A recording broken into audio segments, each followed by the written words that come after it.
All right, this is AJ Hege. I'm here in the Lion's Den with John David Williams. How you doing, brother?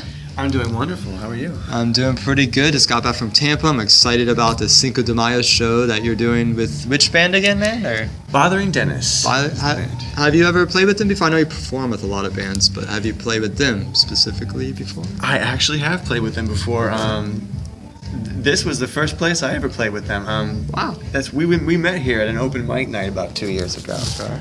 And we've played here together. We played at Back Booth together. I'm sure there's other places. I just can't think of them at the moment. But yeah, So a lot of venues around town then, basically, yes. man. So you kind of know, you have a close relationship. And Oh yeah, we're really good friends. That's cool, man. Well, okay. And here we are on Cinco de Mayo. Yeah. Well, I mean, thanks for this interview. I want to just ask you a few questions because I want to get to know you. Oh yeah, absolutely. People to get to know you. So my first question is, when and why did you when did you first get into music, and why would you say, if you had to sum it up? I've always been interested in music, like ever since I was a toddler, probably. Wow. Yeah. And I was always fascinated by it. One of my favorite things to do when I was a little kid was lay in front of my parents' CD player they had in the living room where I grew up, and they had a 5 CD changer, and I would listen to like one CD after another, like Sting, Seal, Amy Grant, everything that my parents were listening to. You know, I would just lay in front of it for hours. You know, and I've been singing. I didn't start playing an instrument till I was about 10 or 11, but I've been singing almost since I could talk, really. Okay. So it's in your blood. I mean, your parents love music. They have a passion for it. Were they musical themselves? Did they play music, or they just listen? I mean, not like me. Like my parents both played a guitar in the 70s, and they had some lessons here and there.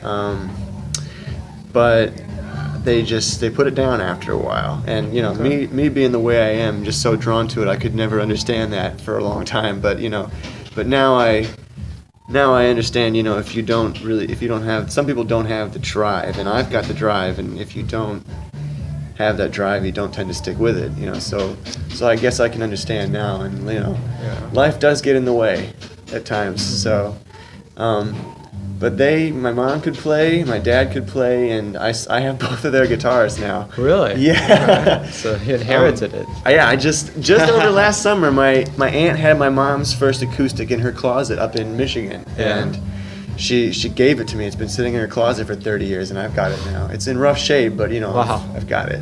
Well, there's all that history. You're playing on the strings. Yeah. There's family history at that. I didn't realize that, man. Yeah, man. It's cool. So you're carrying the torch, the musical torch of your family, sort of the Williams family.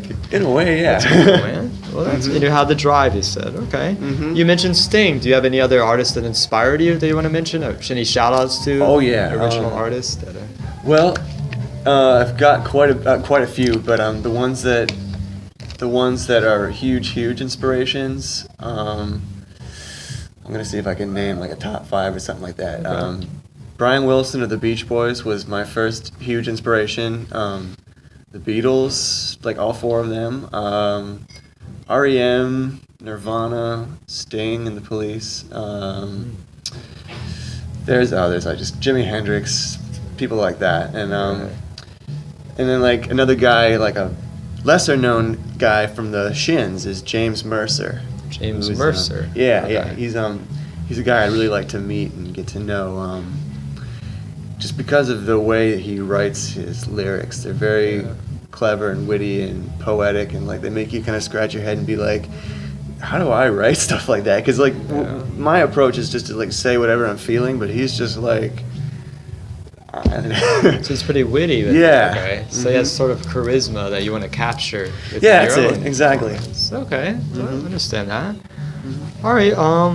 So you play a lot of different instruments. Can you name off the bat how many instruments do you play, and do you have any how do you juggle it all? I guess how do you juggle all these instruments, and any favorites? Yeah.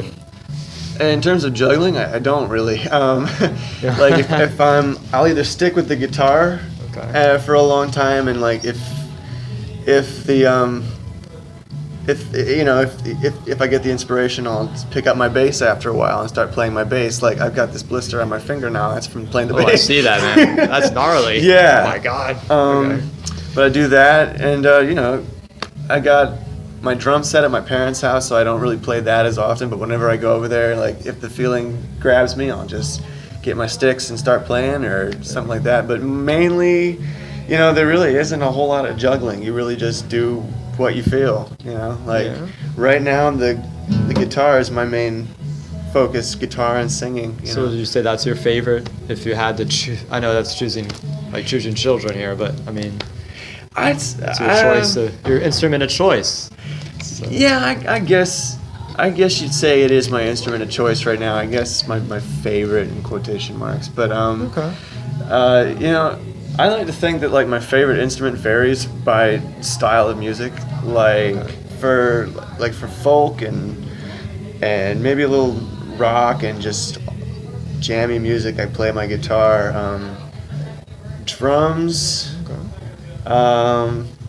I guess my favorite style to play on the drums is like whenever I start playing the drums and like someone says, get a beat going right now, I'll just start playing like a funk beat or something. So it depends. And like the bass, I don't know, man. It's so broad. Like because I love all kinds of music, and like usually I'll just play whatever I'm feeling. So you have a general love of music, like no matter what instrument, it just whatever the vibe is, you'll pick it up. Yeah, that's what I'm exactly. getting. So wow, man, that's interesting. Not every, usually most musicians have specific instruments or a few, but you really broaden it out. You really expand it. And that's kind of remarkable. I mean, I don't know. I'm impressed, man. So okay. So you perform a lot of different places, a lot of local venues. Name some favorite venues. Any shout outs you want to give to local venues in the area? Who are Red Lion? Yeah. Well, obviously Red Lion is a very special place in my heart because of Rose and everybody here. But another favorite, I'd say, Sleeping Moon Cafe, which is at Aloma and Cimarron. I really enjoy the vibe of that place and the people I've gotten to know there. Really, Sleeping Moon, okay. Yeah, down the road. Just down the road, yeah, not far away at all. Really close knit group of people there, and I've gotten to be really good friends with them. Anthony Ruhana, who's going to be playing with me tonight, he hangs out a lot there, and I didn't meet him there. I met him at Earth Day Festival, but he's there a lot, and. Me and him and Tessa Marie, who's also a local musician, I've gotten to be very, very close with them through Sleeping Moon, and so I definitely need to give a shout out to Sleeping Moon and everybody there. Other places, oh man, it's just Will's Pub is awesome. Will's Pub in Little Indies. I'm not there quite as often as I'd like to be, but whenever I'm there, it's a good time. In fact, I'm gonna be there. With Foxy Lady Williams on May 14th. That's a week from Thursday. With Allison Sherberg. Yes, Allison Sherberg and Aaron Fox Marshall. We call ourselves Foxy Lady Williams. And we're going to be there with Chasing Jonah, who's basically Ashley Dadukovic. Oh, I love her. Yeah, me too, man. She's a good friend. Henry Black is going to be there. Another really great local solo artist. And Goose and Beans. What are their names? Bailey and Spencer Beasley is the guy, and Beasley has an amazing voice. So if you're into soulful, folky stuff, definitely want to check them out, and it's going to be really fun. When is that show again? That is May 14th. May 14th. Coming up. Okay. Right around the corner. It is. Yeah. Okay. All right. My next describe your biggest challenge as a musician, if you have any, and have you overcome it? Would you say? Do you have any challenges that you faced? My biggest challenge as a musician. I'm trying to put this into words. Oh, there is some, yeah. But trying to balance like my musical identity with like my personal identity, if that makes any sense. Like you tend to get so involved and so engrossed in what you do musically that you tend to be very narrow-minded and kind of a one track, and you have no time at all except for music, and that's not really necessarily how I want to be. It's like I want to meet other people and do other things that don't necessarily involve music, and it just feels sometimes like whenever I bring that up, my friends look at me like, they don't seem to quite get what I'm trying to say. Some do. I'm not talking about all of them, but there's just Okay, so you don't want to lose your identity in who you are as a performer or a musician. You're saying you. it's like as like a person, you know, not As a person, necessarily. yeah. As a personal level. Okay, so you're trying. Yeah. Okay, I understand that. I can at least, you know, I'm not that, but I understand. I can approach that, like.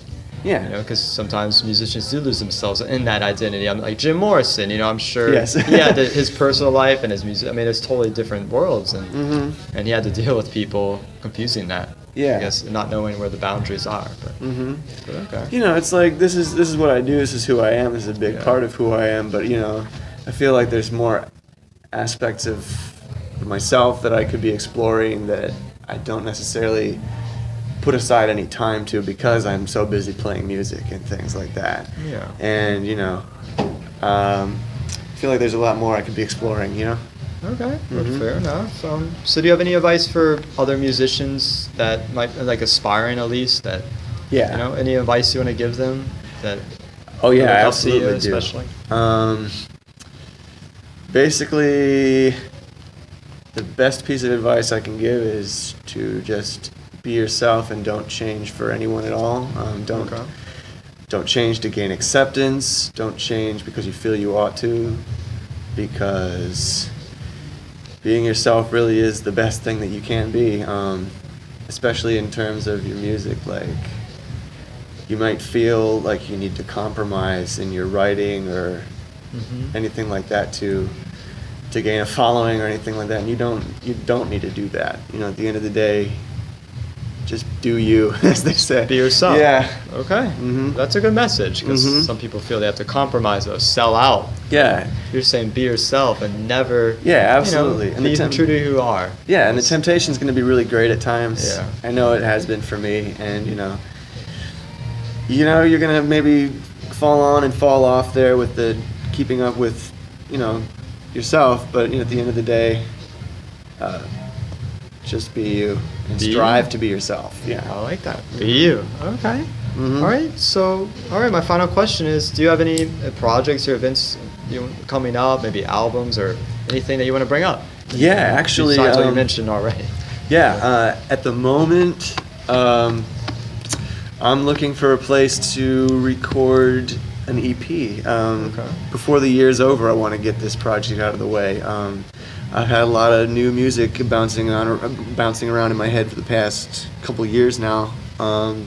That's not on my album, No Need to Hurry, and I need to get this shit out of me. Sorry, I'm not supposed to swear, am I? But Be you. yeah, yeah, that's right. What did I say? But I got to get this stuff out of my head and into a studio. Maybe get some. Like I did my album all myself, but this time I'd kind of like to get some musicians behind me, you know, is to take some of the weight off of me, and you know, add some, you know, different flavor to it, because you know, I only have one flavor. Everyone else would add something to it. Yeah. If you know what I'm saying. But right now, I hope to get an EP, 6 songs or so, out by the end of the year. Right now, I'm looking for places to record. I was looking at Real Feel right up in Castleberry. These guys at Wholehearted Productions that recorded and produced Alison Sherberg's EP. That's right. Which sounds amazing. I listen to it all the time. But I really like the work that they did on hers, and I was definitely going to talk to them and, you know, see how they. That's right. I saw them a few weeks ago for Allison's EP release. Yeah, they were here. And I like their vibe and what they're doing. So Yeah, it's cool you're absolutely, working with man. them. They're cool guys too. Yeah. You know, and that's one of the things I'm going for, is just to look for people that I get on really well with. You know, I think that's a big plus always. You know, because you collaborate a lot, and so that's cool. You add flavor to yourself by collaborating with other bands and musicians. Absolutely, man. But yeah, well, brother, thank you so much. This is awesome, man. I got to know you more. Oh, well, thank you for. I appreciate your time, brother. I really look forward to the show tonight. Yeah, me too. I'm really excited. Well, thank you, John David Williams. This is AJ Hege with News Source, and I'll see you out. See you tonight.